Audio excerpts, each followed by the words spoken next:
The boardroom on the 38th floor of the Meridian Tower smelled like money and old decisions, the kind of room where men like Owen Reeves were never supposed to sit at the head of the table.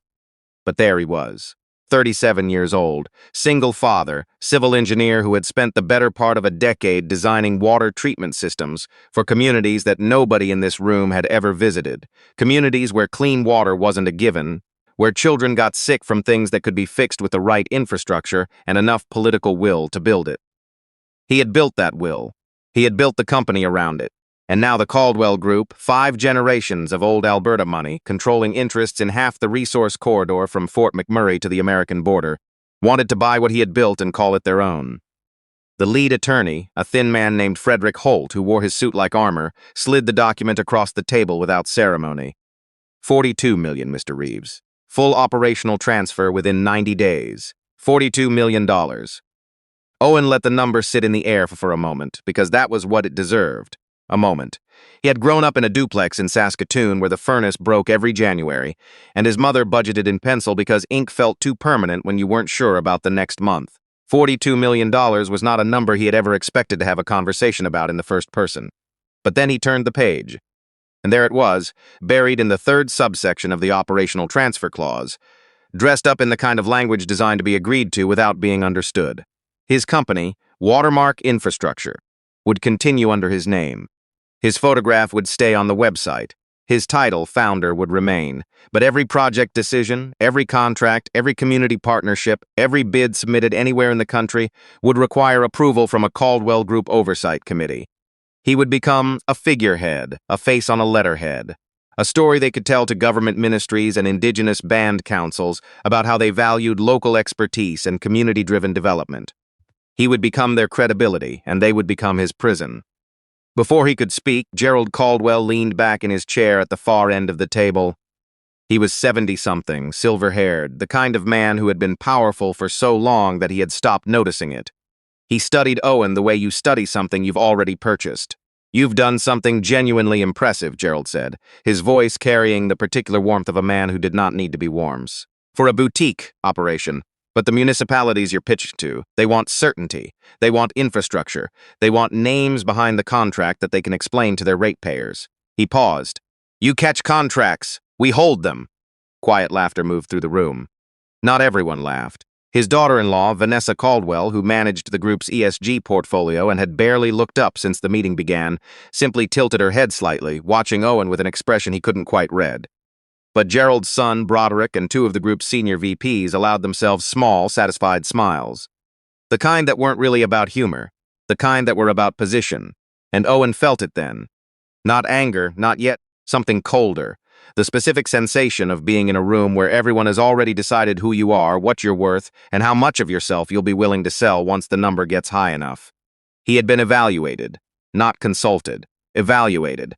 His hand moved without thinking, dropping briefly to his jacket pocket, and his fingers found his phone. He pulled it out just far enough to see the screen. His lock screen. A photo of his daughter, Nora, 6 years old in the picture, though she was nearly 8 now, standing knee-deep in the Bow River on a camping trip, holding up a flat stone with both hands like she had discovered something sacred. She was grinning so hard her eyes were nearly closed. Something in his chest settled. Not louder, not harder, but steadier. Like a weight that had been shifting finally found its place. He looked back up at Gerald Caldwell, and the room around him felt different. Not smaller, not more manageable, just clearer. He closed the document. The sound it made, a single, clean snap, moved through the boardroom like something deliberate. Every head lifted. "I appreciate the offer," Owen said, and his voice was quieter than he expected, but it carried. "But what you're describing isn't an acquisition. It's a lease, and I don't lease what I built." Gerald's expression didn't change immediately, but his eyes did, something tightening behind them. "You're walking away from $42 million, Broderick said from across the table. It wasn't quite a question. "I'm walking away from an arrangement that would take my company and replace it with a version of itself that I'd have no authority to run." Owen stood, buttoning his jacket. "Those are different things."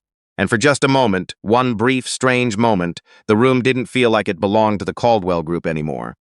The elevator ride down was 38 floors of silence, just Owen and his reflection in the polished steel doors, his tie slightly loosened, his expression giving him nothing useful. He stood still and let the descent happen. By the time he stepped out onto 7th Avenue, Calgary was doing what Calgary did in early November. Cold light, dry air, the mountains invisible behind a flat gray sky but present anyway. The way they always were, like something you could feel without seeing. He stood on the sidewalk for a moment, letting the city move around him. Taxis, a courier on a bicycle, a woman walking a dog that had no interest in walking anywhere. His phone buzzed. A message from Nora's school. A reminder that the parent-teacher interviews were Thursday and that he had signed up for the 4:15 slot. He stared at that notification for longer than it deserved, and then he put the phone back in his pocket and walked to his truck. The drive home took 20 minutes. He lived in a house in Inglewood, an older neighborhood, the kind of street where the trees were big and the houses were close together, and you could hear your neighbor's wind chimes through the kitchen window on a still evening. He had bought it 3 years ago after the divorce, after Watermark had started generating enough revenue that he stopped doing mental math every time he bought groceries. It was too big for 2 people, but Nora had wanted the house with the yellow door, and he had not been able to say no to that. She was at her grandmother's tonight. He had the house to himself, which meant the house was extremely, noticeably quiet. He didn't make dinner right away. He sat at the kitchen table with his jacket still on and his keys still in his hand, and he let the quiet settle around him, and then he let himself think about what he had just done. $42 million. His team was 11 people, not 1,100. 11. Most of them had left stable positions at larger firms because Owen had asked them to, because he had laid out a vision for infrastructure development that actually centered the communities being served rather than the corporations doing the serving. They had trusted him with that, and the work they'd done. The water reclamation system in Lac La Biche, the treatment facility partnership with 3 First Nations communities north of Prince Albert, the retrofitting project in a neighborhood in Winnipeg where the lead pipe issue had been underfunded for over a decade. That work was genuinely working, not in a press release way, in a you-can-drink-the-water way. He had walked away from the money, but he hadn't walked away alone, and that was the part that sat heavier than anything Gerald Caldwell had said. His phone lit up. A message from his project manager, Tamsin Okafor, who had been with him since the beginning and had a gift for getting to the point quickly. Please tell me you didn't torch this. And then, 15 seconds later, I'm hearing you did, call me. He didn't call her that night. He called her the next morning early, sitting in the same kitchen with coffee he hadn't touched yet, because Tamsin deserved a real conversation and not a tired one. She picked up on the second ring. Walk me through it, she said, no preamble. He did. He told her about the operational transfer clause, about the oversight committee, about the way the deal was structured so that the Caldwell Group would effectively own every decision Watermark made while Owen's face stayed on the front of the brochure.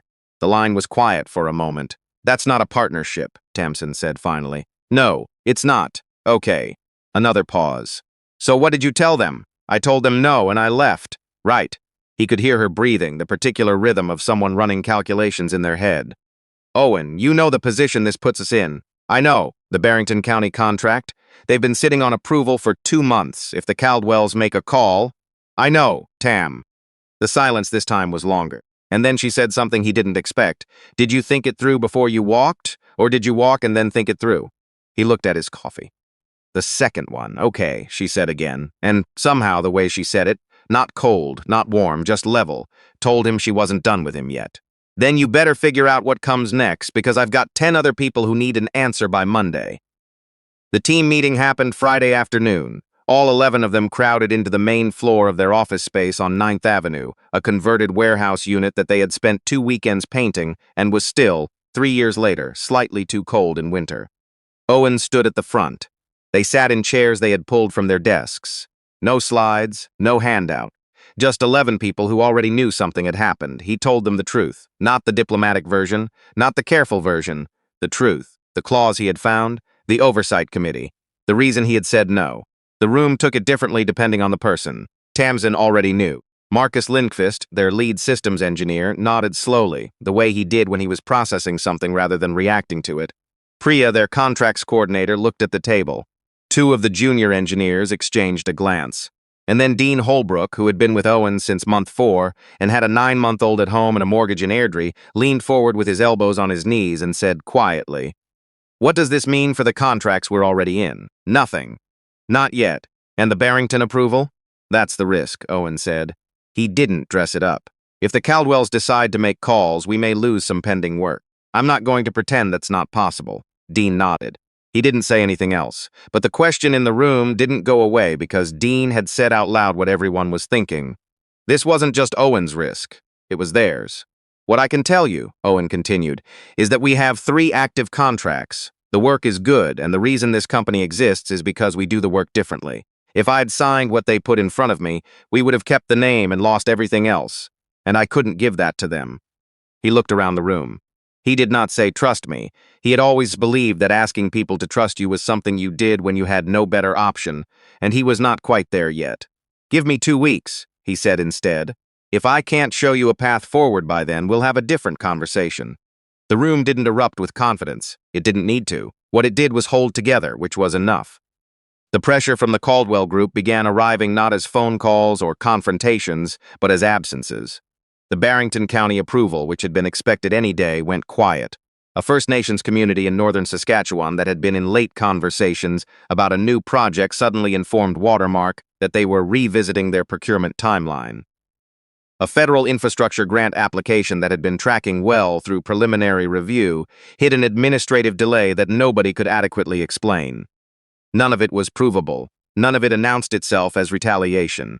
But it was as coordinated as rainfall, every drop landing exactly where it was most inconvenient. Owen understood what it was. He understood it the same way you understand weather. You can't negotiate with it, but you can prepare for it. He just had to figure out what preparing looked like. He didn't tell Nora any of this when she came home from her grandmother's on Saturday. She walked in the door, carrying her backpack and a drawing she had done. She was going through a phase where she drew floor plans of imaginary houses, complete with furniture arranged in careful little squares, and she dropped both on the bench by the door and looked up at him with an expression that meant she was about to demand something specific for dinner. "Can we have breakfast for dinner?" she asked. "Yes, with the real maple syrup, not the other one. Obviously." She nodded, satisfied, and went upstairs to change out of her school clothes. And Owen stood in the hallway for a moment, listening to her feet on the stairs, to the particular sound of his house being occupied by another person, and something in him that had been tight all week loosened just slightly. They made pancakes together. Nora had strong opinions about the batter, not too thick, and she stood on her step stool at the counter and stirred with the kind of concentration she brought to most things she considered serious. Owen handled the pan. They had a system. Later, while they ate, she asked him how his week was in the matter-of-fact way she had, like she was conducting a brief interview. "Complicated," he said. "How come?" "A big decision. Work stuff." She considered this while cutting her pancake into precise triangles. "Did you make the right one?" He looked at her. She was looking at her plate, still cutting. "I think so," he said. "Okay." She moved on. "Can we go to the library tomorrow?" "Yeah, we can go to the library."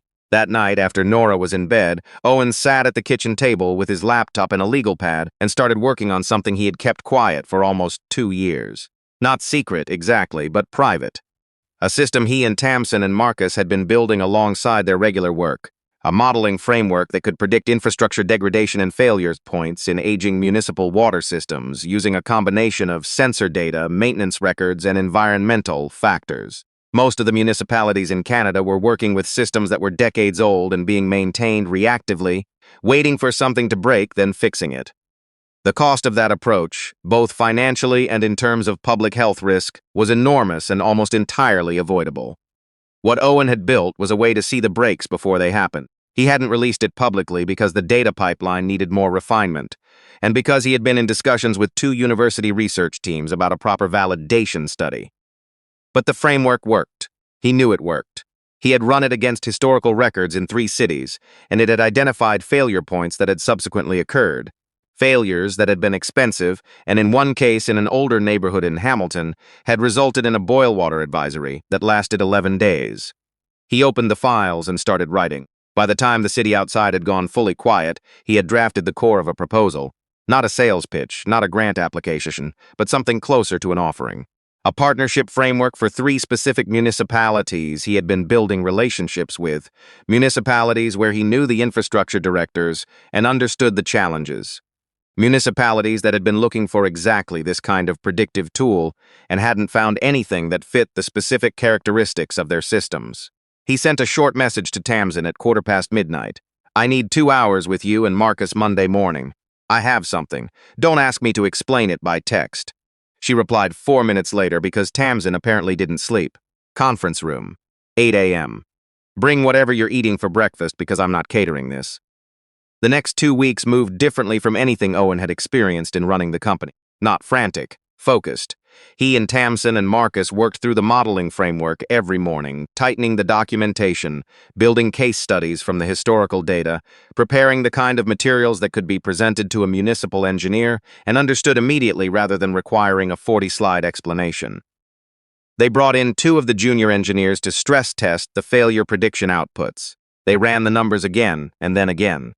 Owen made calls he hadn't made in a while. Not investors, not funders, people. An infrastructure director in Lethbridge, who had shaken his hand at a conference 2 years ago and said, if you ever have something that helps us get ahead of the maintenance curve, I want to hear it first. A band counselor in northern Alberta who was managing an aging water system for a community of 400 people and had been asking federal agencies for support for the better part of a decade without getting a clear answer.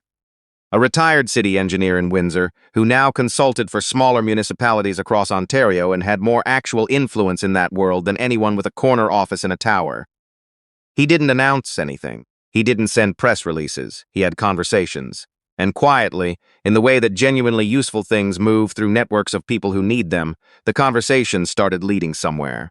On the Thursday of the second week, Owen was sitting at his desk going through the revised documentation when Dean appeared at his office door, which was not a door so much as a gap between 2 shelving units because the warehouse conversion had never quite achieved proper offices, and Dean was holding his phone and wearing an expression Owen had not seen on him since the day they landed the Lac La Biche contract.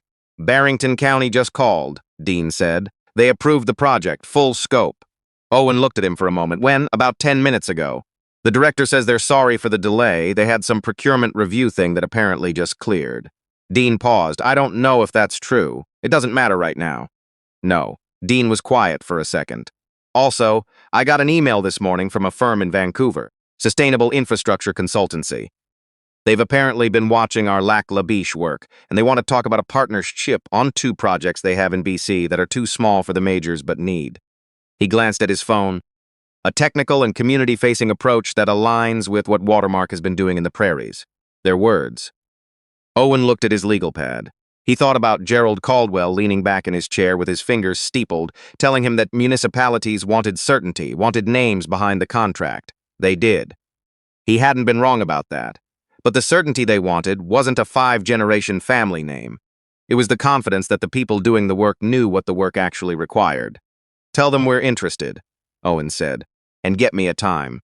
He called Tamsin that evening from his truck, parked in front of the library where Nora was inside, returning books with her grandmother who had picked her up from school. Through the library window, he could see the children's section, though he couldn't see Nora specifically. Just the light inside, warm and yellow against the gray of the November afternoon. Barrington came through, he told her. I know. Dean called me too, a pause. How do you feel? Cautious. Good. Cautious is correct. He could hear her moving around, probably in her kitchen. The Vancouver thing is interesting. It is. You're thinking about the modeling framework. I'm thinking about everything. Tamsin was quiet for a moment. Then, Owen, I need to say something to you, and I need you to hear it properly. Okay, when you walked out of that meeting, my first reaction was panic. I won't pretend it wasn't. And my second reaction, which took about 48 hours, was that you were right. Not just principled. Strategically right. She paused. What they were offering would have made us comfortable and irrelevant at the same time. And irrelevant in this field means you stop being able to do the work that actually matters. Another pause. I just needed you to know that I know that. He looked at the library window. A child inside was holding up a book to show an adult. He couldn't tell if it was Nora. Thank you, Tam, he said. Don't thank me. I'm still charging overtime for the last 2 weeks. He was still smiling when Nora came out of the library with her grandmother, carrying a stack of books taller than she could comfortably manage. She spotted his truck and veered toward it immediately, her grandmother following with an expression of patient amusement. Nora knocked on the passenger window with the spine of the top book. Owen leaned over and opened the door. She climbed in, deposited the books on the back seat with significant ceremony, and then looked at him. I got 8, she announced. 8 books. The librarian said I might be setting a record. For a single visit? She didn't specify, but I think so. He drove her home through the early dark of the Alberta November, the streetlights coming on, the city moving at that particular early evening pace that it always felt, to him, like exhaling. Nora sat beside him and told him about the books. Two were about animals. One was about bridges and tunnels, which she had chosen specifically because she knew it was about engineering. One was a novel her teacher had recommended, and the rest were things she had grabbed because the covers were interesting, which she acknowledged was not a rigorous selection method, but defended on the grounds that you had to start somewhere. He listened to all of it. That was the thing about the last 2 weeks that he hadn't told anyone, not Tamsin, not Dean, not his mother, when she called to ask how things were going. The thing he had been sitting with quietly in the evenings after Nora was in bed, and the house was still. He had expected the fear to be worse. He had expected the uncertainty to feel more like a freefall. And there had been moments, the first morning after, reading the string of messages from his team, sitting with the real weight of what he had done, when it had come close to that. But underneath it, something had held. Not confidence exactly, not the kind that came from knowing how things would turn out, because he hadn't known that. More the kind that came from knowing why you did something. From being able to return to the moment when he closed that document in the boardroom and say, clearly, without having to convince himself of, that was right. He had built Watermark from 11 years of work and $200,000 in personal debt and a conviction that the infrastructure problem in this country was solvable if you approached it with the right combination of technical precision and genuine community investment. The Caldwell Group hadn't wanted to buy that conviction. They had wanted to buy the appearance of it. And the appearance of it, his name, his track record, his relationships with communities that trusted him, was exactly what made Watermark worth anything at all. You couldn't separate those things and keep what mattered. He thought about that in the boardroom the following Monday, sitting across from the Vancouver firm's partners via video call, the modeling framework documentation open on his laptop, walking them through what the system could do in plain, specific language. He watched their expressions shift from polite interest to genuine attention. He answered the questions that pushed back, and there were several good ones, with the same specificity he brought to the documentation. This was the work. This was how the work moved. Afterward, Marcus knocked on the shelving unit door frame and leaned in. "How'd it go?" "Good," Owen said. And then, because Marcus had earned more than a single word, they have 2 projects in the interior of BC. One is a rural district that's been doing manual testing on a distribution system that's got sections dating back to the late 80s. The other is a First Nations community that just completed a new treatment facility and needs ongoing monitoring support that their band hasn't been able to get adequately funded. He looked at Marcus. "Our framework fits both exactly." Marcus nodded slowly. "And the Caldwells?" Owen thought about Frederick Holt sliding that document across the table. Gerald Caldwell's voice, calibrated and generous, and entirely certain that it was only a matter of deciding on a number. "We believe you'll reconsider your position." "I haven't heard from them," Owen said. "And I don't expect to." "Is that good?" "I think it means they moved on." He shrugged slightly. "That's fine. That's exactly fine." Marcus went back to his desk. Owen turned to his laptop and started answering the follow-up questions the Vancouver partners had sent in the 20 minutes since the call ended, because that was how it worked when something was real. It generated more questions, not fewer, and that was a good sign. He was still at it when his phone lit up on the desk beside him. Nora's school. Not a reminder this time. Her teacher, a brief message to say that Nora had presented her self-directed project in class that day, a model she had built of a water filtration system using materials from the craft bin at home, and that the class had been genuinely engaged and asked questions for nearly 15 minutes, and that the teacher wanted Owen to know his daughter had explained, with considerable confidence, that clean water was an engineering problem, and engineering problems had solutions if you were patient enough to find them. Owen read the message twice. He put the phone down and looked at the window for a moment, at the flat November sky outside, and he thought about Nora standing in front of her class explaining that engineering problems have solutions if you're patient enough to find them. And he understood with complete clarity that she had not learned that from a book. She had learned it from watching him. That was the version of himself that mattered, not the CEO in the boardroom being evaluated by men who had inherited their certainty, not the man with the contract or the man without it. The one she saw when she looked at him on an ordinary Tuesday, doing the work, taking the long way around when the short way would have cost something he wasn't willing to spend. The weeks that followed were not dramatic. They were the opposite of dramatic. They were the particular kind of ordinary that felt to Owen like exactly what he had been trying to build all along. The Barrington County project moved into active implementation. The Vancouver partnership moved through contracting faster than expected because both sides knew what they wanted, and neither side was trying to obscure it. Two other municipalities reached out after a brief mention of the predictive modeling framework in an infrastructure newsletter that one of Owen's contacts had written. Not a press release, not a campaign. Just someone writing about useful work that existed. He hired a 12th person. And then in February, a 13th. There was no single moment when it became clear that things were going to be all right, because that wasn't how things worked. It was more like a gradual warming, a slow accumulation of evidence that the ground was solid, that the direction was right, that the conviction he had taken into that boardroom and held onto in the elevator and carried home through the November streets had been worth holding. One evening in late February, Owen came home to find Nora sitting at the kitchen table with an elaborate floor plan spread across the entire surface, a new one, larger than her usual. She had labeled rooms and everything. Not just kitchen and bedroom, but specific designations. The good reading chair room and the place where we keep the camping gear and Dad's desk, but better. He stood in the doorway and looked at it for a moment. "Is this our house?" he asked. "It's the improved version," Nora said without looking up. "I gave us a bigger kitchen. We need a bigger kitchen for when more people come." She added a careful line with her ruler. "Gran comes a lot. And Tamsin came that one time for the barbecue. And I think we should have people more." Owen pulled out the chair across from her and sat down, looking at the drawing. She had given him a desk in the corner of the living room, surrounded on three sides by what appeared to be bookshelves.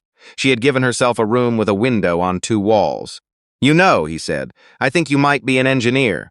She looked up then, with that expression she had, faintly exasperated, faintly pleased, that reminded him of no one so much as himself. "I know," she said. "I've known for a while." He reached across and straightened the ruler she had set down at a slight angle, just enough to make it parallel with the edge of the paper. She watched him do it and then went back to drawing without comment, because they understood each other in that way. The particular shorthand of two people who had been each other's household for long enough that the small things didn't need explaining.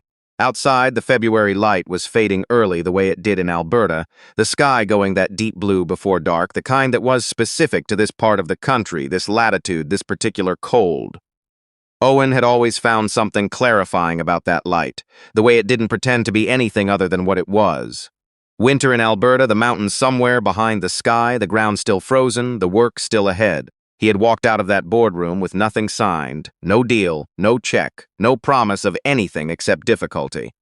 And somewhere between that moment and this one, between the boardroom and the kitchen table, between Gerald Caldwell's measured condescension and his daughter explaining water filtration to a room full of children who didn't know yet that it was supposed to be complicated, something had clarified in him that felt permanent. He had not walked away from $42 million.